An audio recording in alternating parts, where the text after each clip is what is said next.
There's a liquid that costs $2 and sharpens any dull knife permanently in 60 seconds. Not temporarily, not partially, not better than before. Permanently razor sharp. One tube of green compound, one flat piece of leather, and every dull blade in your kitchen drawer, your tackle box, your hunting pack, your garden shed, and your workshop becomes sharper than the day you bought it in under 60 seconds per blade. Japanese swordsmiths during the Kamakura period used this exact abrasive principle to produce katana edges capable of severing rolled tatami mats in a single downward stroke. Professional butcher shops across Germany and France have used it every single morning for over 300 years to maintain cleaver and boning knife edges without replacing a single blade. Field surgeons in both world wars carried portable kits containing this compound to maintain scalpel edges in combat conditions where no sharpening equipment existed within 500 miles. And the $3.2 billion global knife sharpening accessory industry has spent the last 60 years making absolutely certain that the words Chromium Oxide stropping compound never appear on a single product label, a single advertisement, or a single mainstream kitchen guide aimed at home cooks. Not because the method is dangerous, not because it requires professional training, because a $2 tube of green paste that lasts 5 years and replaces every sharpening product on the shelf is not a business model you can build a product category around. This is the method they buried. We are bringing it back. Before we go any further, if you have a dull knife sitting in a kitchen drawer right now, a pocket knife that won't cut rope cleanly, a fillet knife that tears fish instead of slicing it, or a pair of garden shears that crushes stems instead of cutting them, drop the word dull in the comments. We want to know how many people are dealing with this exact problem right now, and subscribe, because the suppression section of this video is going to fundamentally change how you look at every sharpening product you have ever purchased. The global knife and sharpening accessory market generates over $3.2 billion in annual revenue. Electric knife sharpeners retail between $30 and $300. Professional sharpening services charge $5 to $50 per blade per visit. Premium Japanese whetstones sell for $50 to $400 per stone, and most sharpening guides tell you that you need at least 3 different grit levels to achieve a proper edge, meaning $150 to $1,200 in stones alone before you sharpen a single blade. Pull-through sharpeners, the ones marketed as the convenient home solution, cost between $15 and $60 and actively destroy blade geometry with every single pull by removing far more steel than necessary and creating an uneven micro-edge that dulls faster than the original factory edge. The average American household contains between 6 and 10 knives. Most of those knives are functionally dull within 6 months of purchase. And the industry has built an entire recurring revenue ecosystem around that predictable engineered cycle of dullness. New knife, dull knife, sharpening product, temporarily sharp knife, dull knife again, buy new knife. Repeat. That cycle generates $3.2 billion a year. Now hold that number in your mind while I tell you what a $2 tube of green compound and a flat piece of scrap leather can do to the dullest blade you own in under 60 seconds. The sharpening industry needs dullness to be a recurring problem. A problem you address, delay, address again, and eventually solve by throwing the knife away and buying a replacement. The moment sharpness becomes a permanently solved problem, a problem any person can fix at home in 1 minute, with a $2 compound that lasts years, every electric sharpener on every store shelf becomes an overpriced paperweight. Every pull-through device becomes a blade-destroying novelty. Every $15 per visit sharpening service becomes a business without customers. And a $2 tube of chromium oxide paste is not a revenue stream that any publicly traded cutlery company can build a quarterly earnings report around. Quick note before we go deeper. Stropping with chromium oxide compound involves handling sharp blades. Always strop with the blade edge trailing, never leading. We will explain the exact motion in the instruction section. This method is completely safe for home use when basic blade handling precautions are followed. The history of abrasive compound sharpening does not begin in a modern kitchen or a cutlery factory. It begins in feudal Japan during the Kamakura period, between 1185 and 1333, when Japanese swordsmiths developed the most advanced blade finishing techniques the world had ever seen. These swordsmiths understood something that the modern sharpening industry has spent decades trying to make you forget. They understood that the final stage of creating a truly sharp edge is not grinding. It is not honing. It is polishing the edge at a microscopic level using ultrafine abrasive particles applied to a soft, yielding surface. The Japanese swordsmiths used progressively finer natural stone powders suspended in water and applied to soft wooden blocks covered in stretched paper or leather. They called the final polishing stages of sword finishing the foundation of the blade's soul. They were not being poetic, they were being precise. Modern metallurgical analysis of surviving Kamakura period katana blades has confirmed that the final polishing stages these swordsmiths performed align the crystalline grain structure of the steel at the blade's edge into a uniform orientation that resists deformation and maintains sharpness under repeated cutting stress. The swordsmiths did not have electron microscopes. They did not have material science degrees. But they understood at a practical level exactly what was happening at the molecular level of the steel. Fine abrasive particles on a soft surface do not grind metal away. They realign the microscopic structure of the edge itself. That is not sharpening as the modern industry defines it. That is edge engineering.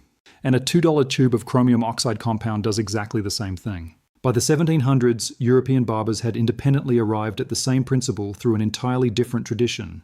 Every barbershop in London, Paris, Vienna, and Berlin maintained straight razors capable of shaving skin without irritation, without nicks, and without pulling, using nothing more than a leather strop dressed with a thin layer of abrasive paste.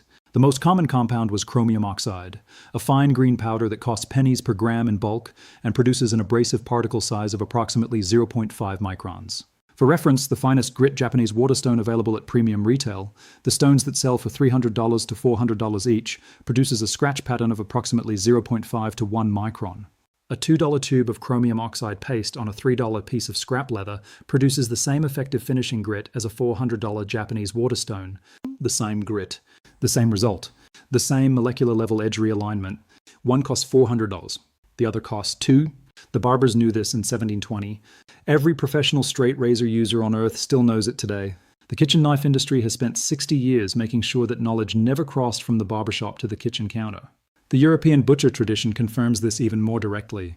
Guild records from German and French butcher guilds dating to the early 1800s describe standard workshop practice for blade maintenance. Every apprentice butcher was issued a leather strop and a block of abrasive compound on the first day of training. They were taught to strop every blade for 30 to 60 seconds before the first cut of every working day. A properly maintained butcher's cleaver or boning knife was expected to remain in continuous daily professional service for 15 to 25 years without ever touching a grinding wheel. The strop and compound maintained the edge. The grinding wheel was considered a last resort, a corrective measure used only when a blade had been damaged through misuse, dropped on a hard floor, or struck against bone at an incorrect angle. The butchers understood what the sharpening industry does not want home cooks to understand. Grinding removes metal. Stropping with abrasive compound realigns metal. One consumes the blade, the other preserves it. A blade maintained exclusively by stropping will outlast an identical blade maintained by grinding or electric sharpening by a factor of 3 to 5 in total service life. The butchers did not need a materials science laboratory to know this. They watched it happen across decades of daily professional use. By 1917, the British Army had formalized abrasive compound stropping in its field maintenance manuals for combat knives, bayonets, and surgical instruments. The manual designated a portable stropping kit as standard field equipment, consisting of a folding leather strop and a tin of chromium oxide paste, weighing less than 4 ounces combined. Field surgeons in casualty clearing stations behind the Western Front maintained scalpel and surgical knife edges, using these kits in conditions where no sharpening stones, no grinding equipment, and no replacement blades were available for weeks at a time. The lives of wounded soldiers depended on the sharpness of those blades. The British Army did not trust that sharpness to an electric sharpener, a pull-through device, or a $400 Japanese waterstone. They trusted it to a $2 compound on a strip of leather. Because it worked. Every time. In 60 seconds. Under the worst conditions imaginable. The United States military adopted similar field maintenance protocols during World War II. Survival manuals issued to air crews, special operations units, and jungle warfare battalions described stropping with abrasive compound as the standard method for maintaining knife edges in field conditions with zero access to specialized equipment. The 1944 Army Air Force's survival manual specifically documented that a serviceable stropping surface could be improvised from any smooth leather item, including a belt, a boot tongue, or a rifle sling, and that fine abrasive compound could be improvised from certain natural clay deposits or from the oxide residue found on rusted steel surfaces. The military understood that sharpening a knife was not a specialized skill requiring expensive equipment. It was a 60-second maintenance task that any person could perform with materials available in any environment. After the war, the consumer kitchen market in America exploded. Returning veterans and their families bought homes, bought kitchens, and bought knives. The cutlery and kitchen accessories industry recognized an enormous market opportunity. But there was a problem. The generation that had just returned from the war knew how to maintain a knife edge with a simple leather strop and abrasive compound. They had done it in the field. Their fathers and grandfathers had done it at home. The knowledge was widespread, simple, and essentially free. That was not a market condition that supported a profitable sharpening accessories product category. What happened next was not a conspiracy in the dramatic sense. It was a market strategy in the commercial sense. Throughout the 1950s and 1960s, cutlery manufacturers and kitchen accessory companies began marketing sharpening as a complex, skilled process that required purpose-built tools. Electric knife sharpeners appeared on store shelves positioned as modern technological solutions to the ancient problem of blade maintenance. Honing rods were marketed as essential kitchen tools that every home cook needed. Pull-through sharpeners were introduced as the convenient, quick alternative for people who did not want to learn proper sharpening technique. The messaging was consistent across every brand and every product category. Sharpening is complicated. You need special tools. Leave it to the professionals or buy our device. The simple truth that a 60-second stropping session with a $2 compound produces a better edge than any electric sharpener or pull-through device on the market was systematically excluded from every consumer-facing kitchen guide, every knife manufacturer's care instruction card, and every sharpening product's marketing material. The compound was not hidden in a vault. It was hidden in plain sight. Available at any woodworking supply store, any metalworking supply catalog, any jeweler's supply shop. Available for $2, enough to last 5 years of daily use. And completely absent from every mainstream conversation about kitchen knife maintenance. Here is the cost breakdown that the industry does not want you to see. A premium electric knife sharpener retails for $150 to $300. It uses motorized abrasive belts or wheels spinning at high speed to grind metal away from the blade edge. It removes more steel per sharpening session than is necessary. It generates heat that can affect the temper of the blade steel if used improperly. Its abrasive belts require periodic replacement at $15 to $30 per set. And it produces an edge that, while sharp, is microscopically rougher and less uniform than an edge produced by compound stropping, which means it dulls faster and requires more frequent resharpening, which means you use the machine more often, which means you buy replacement belts more often, which means the manufacturer's recurring revenue model continues functioning exactly as designed. A pull-through sharpener retails for $15 to $60. It uses fixed carbide or ceramic rods set at a predetermined angle. It removes steel aggressively and unevenly. It cannot be adjusted for different blade geometries. It creates a micro edge with inconsistent bevel angles that chips under lateral stress. Every professional chef, every bladesmith, and every knife maker on earth will tell you the same thing in private. Pull-through sharpeners are the single most destructive device you can use on a quality knife. They do not sharpen, they damage, and they are marketed as the convenient solution for home cooks who do not know better. Now here is what the $2 compound does. Chromium oxide is a fine crystalline powder with a particle size of approximately 0.5 microns. When applied to a leather surface and used as a stropping medium, it functions as an ultrafine abrasive that removes only the microscopic amount of steel necessary to realign the deformed edge of a dull blade. It does not grind. It does not gouge. It does not generate heat. It does not alter blade geometry. It polishes the cutting edge at the molecular level, realigning the crystalline grain structure of the steel into a uniform, sharp, stable configuration. The amount of steel removed in a single 60-second stropping session is measured in fractions of a micron. At that rate of material removal, a kitchen knife maintained exclusively by compound stropping could be maintained daily for over 100 years before enough steel was removed to noticeably alter the blade profile. 100 years from a $2 tube of compound. The chemistry inside a $150 electric sharpener and a $2 tube of chromium oxide paste is fundamentally identical. Both use abrasive particles to realign a metal edge. The difference is that the electric sharpener removes steel you do not need to remove, generates heat you do not want, costs 75 times more, and needs to be replaced every 5 to 10 years. Your great-grandmother kept her kitchen knives razor-sharp for 40 years, using a leather strop and a paste that cost less than a loaf of bread. The modern cutlery industry has spent 60 years convincing you that her method was primitive and insufficient. It was neither. It was superior. It has always been superior. And they know it. Here is exactly what a correctly executed compound stropping setup looks like and exactly what materials you need. You will need a tube or bar of chromium oxide stropping compound. This is a green paste or solid bar available at any woodworking supply store, any online marketplace, and many hardware stores. It costs between $2 and $5, and a single bar will last between 3 and 5 years of regular use for an average household. You will need a stropping surface. The ideal surface is a flat piece of smooth leather, grained side up, approximately 3 inches wide and 10 to 12 inches long. A piece of scrap leather from a craft store costs under $3. Alternatively, you can glue a piece of leather to a flat wooden board, or use the smooth back of an old leather belt, or use a flat piece of MDF board, or even a flat piece of corrugated cardboard in an emergency. The compound adheres to all of these surfaces effectively. That is the complete materials list. 1 compound, 1 flat surface, total cost under $5 for a setup that will serve you for years. Near zero cost for every sharpening after that. Step 1. Prepare your stropping surface.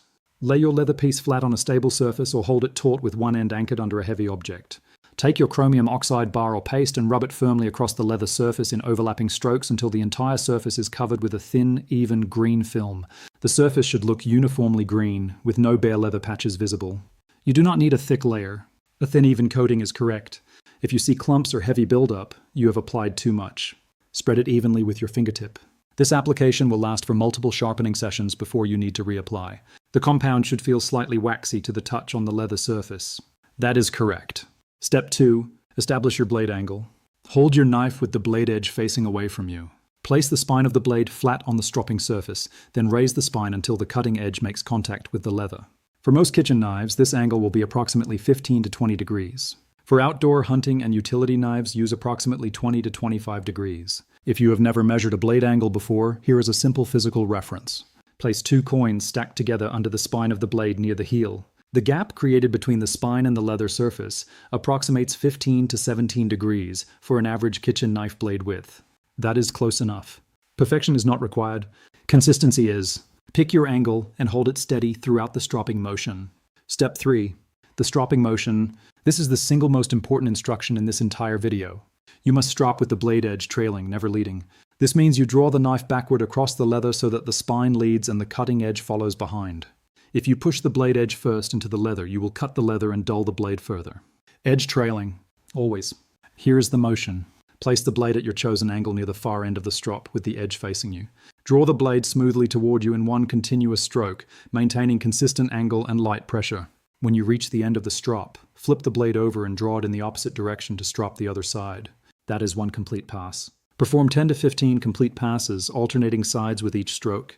Each stroke should take approximately 2 seconds. You should hear a soft, quiet hissing sound as the blade moves across the compound. If you hear scraping, grinding, or catching, your angle is too steep or your pressure is too heavy. Lighten your pressure.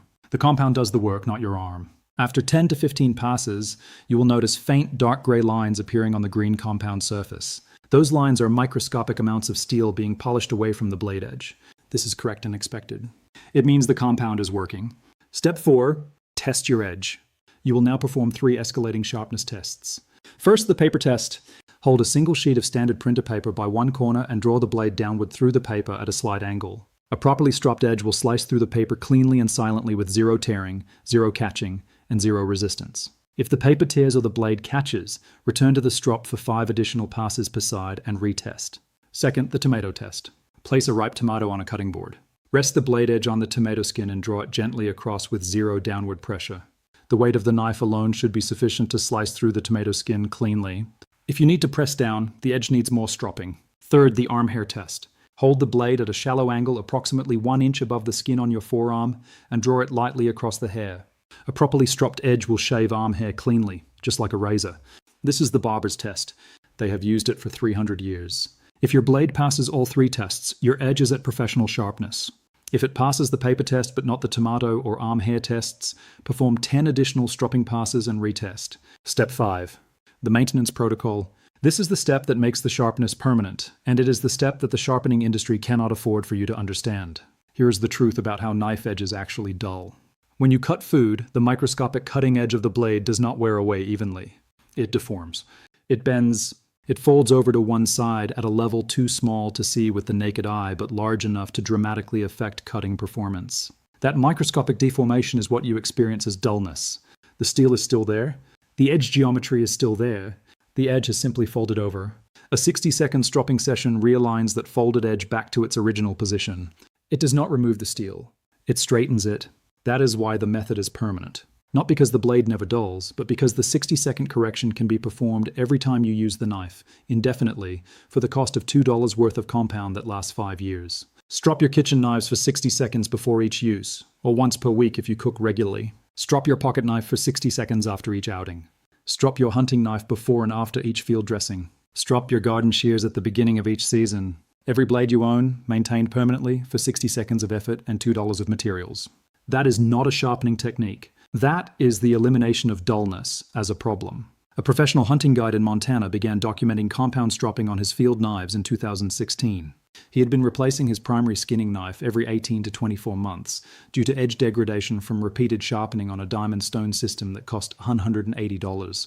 He switched to a chromium oxide compound stropping protocol exclusively, performing a 60-second stropping session before and after each field dressing. 8 years later, as of 2024, that same skinning knife remains in daily professional service. The blade profile shows no visible change. The edge geometry is identical to factory specifications. He estimates he has performed over 3,000 field dressings with that single blade since adopting compound stropping. During the same 8-year period, his hunting partners, who continued using conventional sharpening methods, electric sharpeners, pull-through devices, and diamond stone systems, replaced their primary field knives an average of 4 times each. 4 knives at $80 to $200 per knife, $320 to $800 in replacement costs per hunter. His cost for the same period was $2 for the initial compound bar and $3 for a piece of scrap leather. The compound bar is still not empty. Here is what the cutlery industry and the sharpening accessory industry need you to believe. They need you to believe that sharpening is a complex skill requiring years of practice and hundreds of dollars in specialized equipment. They need you to believe that pull-through sharpeners provide convenience rather than destruction. They need you to believe that electric sharpeners represent modern technology rather than aggressive metal removal sold at a premium. They need you to believe that a $15 per blade professional sharpening service provides a result you cannot replicate at home with better precision and zero blade damage. They need you to believe that the $400 Japanese waterstone produces a fundamentally superior edge to a $2 compound on a leather surface. It does not. The finishing grit is identical. The edge geometry produced is identical. The $400 stone requires years of practice to use correctly. The $2 compound requires 60 seconds of a simple back and forth motion. And they need you to never, not once, connect the words chromium oxide, leather strop, and $2 in the context of knife sharpening. Because the moment that connection becomes widely understood, their entire recurring revenue model for sharpening accessories collapses. The sharpening accessory market generated $3.2 billion in global revenue last year. Every single dollar of that revenue depends on sharpness remaining a problem you manage, rather than a problem you solve. A $2 compound is not a problem you can manage into a quarterly earnings report. It is a problem you can solve on your kitchen counter this afternoon in 60 seconds. Every civilization that worked steel understood the fine abrasive principle even without the vocabulary to describe it. Japanese swordsmiths who polished blade edges on progressively finer stone powders applied to yielding surfaces were performing compound stropping 800 years ago. Ottoman bladesmiths who finished Damascus steel edges on leather charged with fine mineral pastes were performing compound stropping 500 years ago. European barbers who maintained straight razors on leather strops dressed with chromium oxide were performing compound stropping 300 years ago. German butchers who maintained cleaver edges on compound dressed leather for 25 years without replacing a single blade were performing compound stropping every morning for generations. The knowledge existed in every cutting culture on Earth for centuries. The complete scientific understanding of why it works, the crystalline grain realignment under ultrafine abrasive action, arrived with modern metallurgy in the mid-20th century. For 60 years, that documented, proven, scientifically explained method has been available in woodworking supply catalogs, in metalworking references, in professional bladesmith workshops, and in the hands of the small number of chefs, hunters, barbers, and craftspeople who never forgot it. For 60 years, the sharpening accessory industry has spent millions in marketing budgets making sure that knowledge stayed in those workshops and never reached the person staring at a dull kitchen knife in a drawer in their apartment in Chicago. 2. 1 compound. 1 flat surface. 60 seconds. That is the distance between the dull blade in your kitchen right now and a razor edge that professional chefs would recognize as their own. Japanese swordsmiths knew it 800 years ago. European barbers used it for 300 years. Field surgeons trusted lives to it in combat. The cutlery industry has known it the entire time. Now you know it too. Subscribe now and share this with one person who has been throwing away knives that a $2 compound would have kept sharp for life. Every share keeps this knowledge alive. We publish forgotten methods that save real money every single week. We will see you in the next one. This video is for educational and informational purposes only. Chromium oxide compound is non-toxic in normal use but should be kept away from eyes and mouth. Wash hands after handling. Always strop with the blade edge trailing, never leading, to avoid cutting injuries. Never strop toward your body. Exercise appropriate caution when handling any sharp blade. The sharpness tests described in this video, particularly the arm hair test, should be performed with extreme care and light pressure only. The creator takes no responsibility for outcomes resulting from application of techniques shown in this video.